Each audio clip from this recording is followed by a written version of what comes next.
What's up, Cryptonites? Welcome back to Cryptonite, because I believe that cryptocurrency is the kryptonite of our modern financial banking system, and I freaking love it, guys. Thank you for joining me.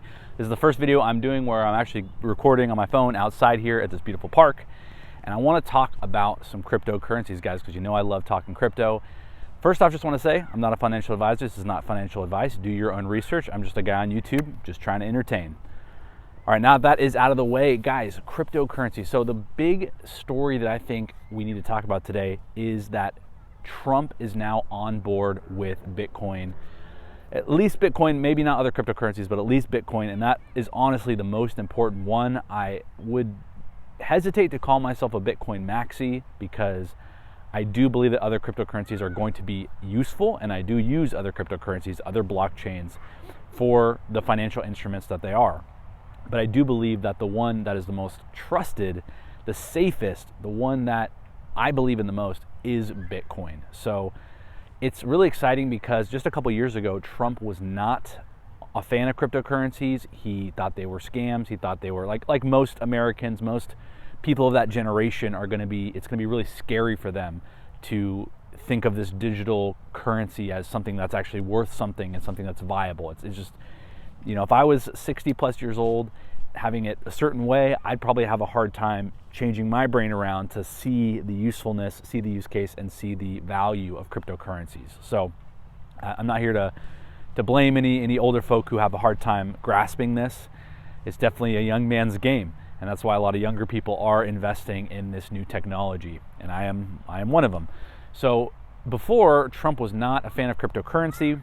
However, he did, from the articles I read, he talked to Vivek Ramaswamy, I'm probably botching his name, who is a younger Indian man who I've heard him speak, and he's incredible. I really enjoy the way he talks and how truthful he is and just telling it like it is. And he was able to actually convince Trump to be for cryptocurrencies, to be for Bitcoin, to be for keeping the industry here in the US, because if you have followed the news in regards to cryptocurrency, the people in our office currently are not fans of cryptocurrency, not fans of the blockchain. And I know why. It's because it takes power out of the government's hands. It puts power back into the hands of the people, and to you and I to be able to self-custody our money on a wallet that is not accessible by any bank, okay? It's like cash, but on steroids.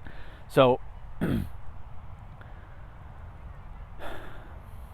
So I initially was quite a big fan of Vivek, and he was probably going to have my vote because, you know, most of what he stands for I agree with, as well as him being for cryptocurrencies. And that is, you know, I'm heavily invested, and I believe in the technology. I believe that this is a technology that is amazing for human society because we need something that's outside of the government scope of control. We need something that not one single government can shut down or have control over. This, especially Bitcoin. If we're talking individual cryptocurrencies, which I will be talking on this channel, there's many that do not have the token allocations, that do not have the parameters set up to be decentralized, to actually be truly globally owned, right? A lot of these cryptocurrencies, they're pump and dumps, they're VCs who own, you know, 60% of the coins, they sell to a bunch of retail jacks the price up, and they dump everything on them, okay, guys? So I will warn you, like if you're just getting into cryptocurrencies, like, you need to be very careful here. There are many cryptocurrencies that will go to zero. Think of them as startup companies. They are just thoughts, right? And, you know, investors who invest in startups and seed companies, they know that most of those are going to fail. But if they can get one or two who hit and stay in the market, then boom, they've made, you know, amazing returns. So you got to think of cryptocurrencies, the altcoins, as those speculative bets, you know, trading them versus investing them long term. Bitcoin, maybe Ethereum are the ones you want to hold just long term and know that they're gonna, you know, I'm not here to guarantee anything, but I do believe that they will stand the test of time. So really exciting that Trump is now pro-Bitcoin. He has come out recently and said he wants to be the Bitcoin president, that he wants to keep the industry here in the United States. There have been some laws on the docket where certain legislators in our current government have wanted to push the, you know, crypto mining and the crypto industry out of the US. You know, they'll claim that it uses too much energy. They'll claim a bunch of other things. It's too dangerous, you know, whatever, right? because they don't want you to be able to self-custody your money. They don't want you to have control of your finances. They don't want you to have flexibility to where if you wanted to go to another country and use your cryptocurrency, that you could do that. They don't want you to have that flexibility. They'd rather have your money stay in the US banking system in their hands, and while they, inflate the dollar to oblivion and your buying power goes to zero. They'd rather have it that way. So I'd rather have you learn this technology, learn to self-custody your money, learn how to use the blockchain, learn to use, if you want to get yield on blockchains, there's plenty of ways to lend out your money to other traders out there who are trying to swap coins and do trading. You can be the liquidity for them and you can make some returns off that. So it's given the you and I access to what the banks do. The banks take your money out of the bank. It's a fractional banking system. They take your money and they go and invest it, while you get basically no returns and you lose your buying power over time.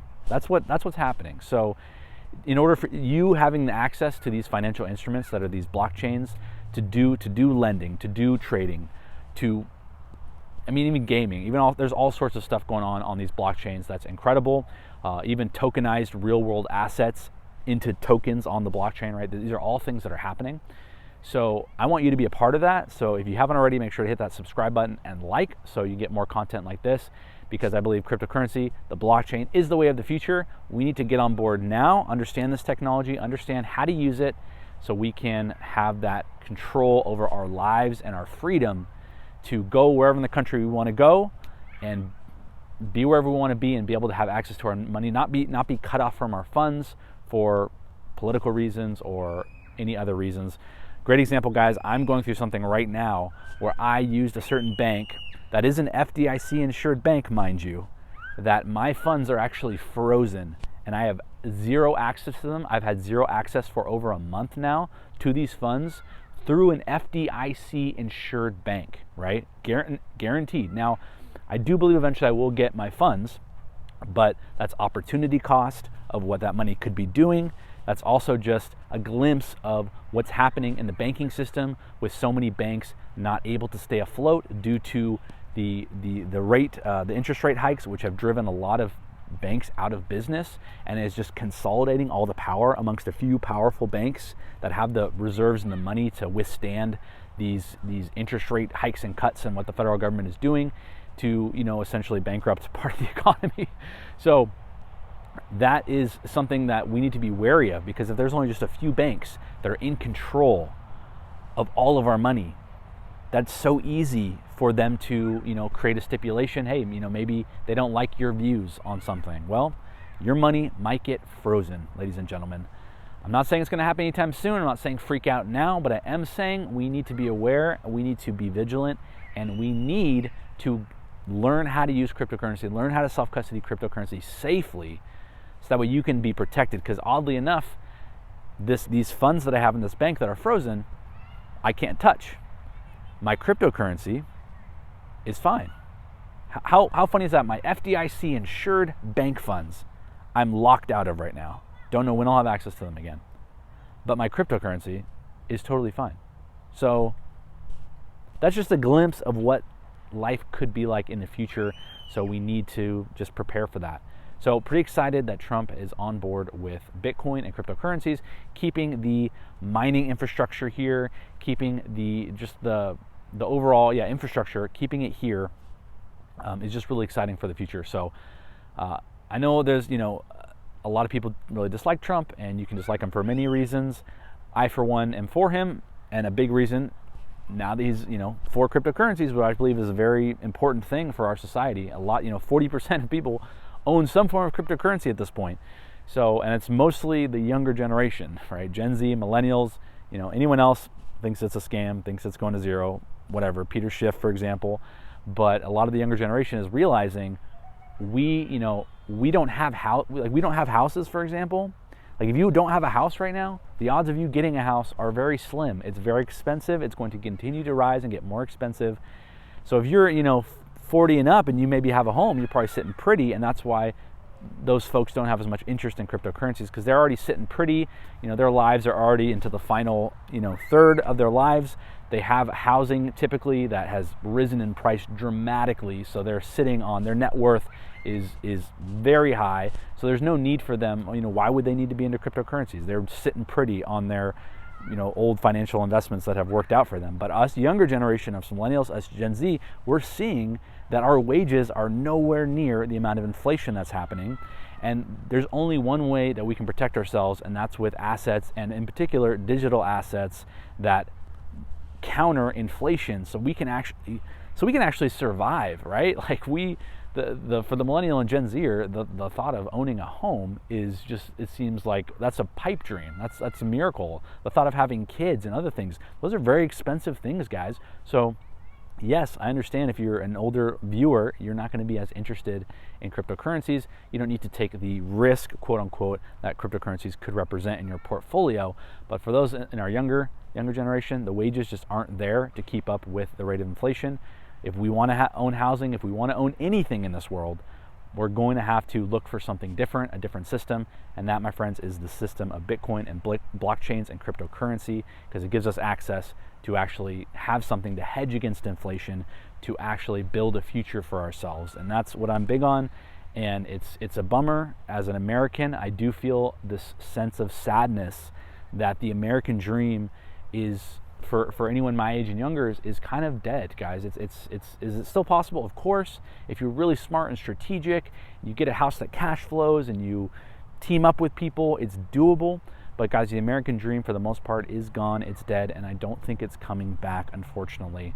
Maybe it'll flip back here for a time, but inflation and fiat currency only goes one direction, and that is up and to the right in terms of inflation.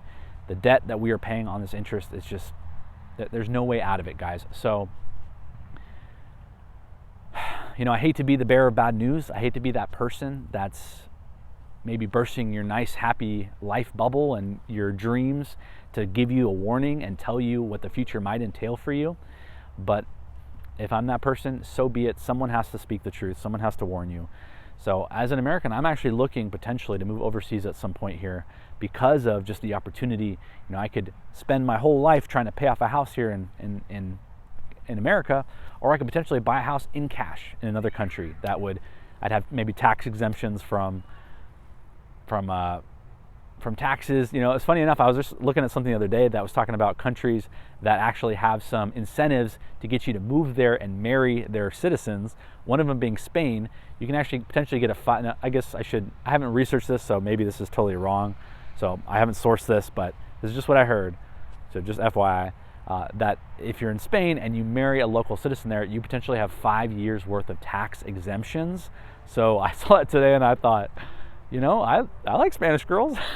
5 years, shoot, if I want to sell some crypto in the next 5 years and take some profits, then those might be a nice 5 years of tax exemptions. Okay, so, and I think there's another one where Japan was offering a $3,000 subsidy to move there and marry their citizens. So it's just interesting what's going on in different places in the world and what their life is like and what their systems are like and what kind of incentives they're offering to go there, as opposed to a place like America, which is great. America has been amazing. It's been one of the greatest democracies we've ever had. It's lasted so long. We've done so well. But I don't know if the opportunity is here anymore. And that's what I'm here to speak about and talk about. So really exciting, again, for cryptocurrency. If we can somehow get Trump in office, which would be great, then as far as cryptocurrency goes, you might disagree with other things, but as far as cryptocurrency goes, things will be great for cryptocurrency and people who possess crypto, and hopefully, maybe he'll bring taxes down on our crypto gains. Hopefully he'll, again, stop taxes on mining production so we can get more mining production here in the US, and overall just help educate people on cryptocurrency. I think eventually you will see classes, maybe not with kids, but at least in colleges, where you will see, learning how to use blockchain technology, learning how to custodial a wallet, a ledger, all those things will be very commonplace and the norm. And I hope to be one of those people spearheading the charge, guys. So that's all for now.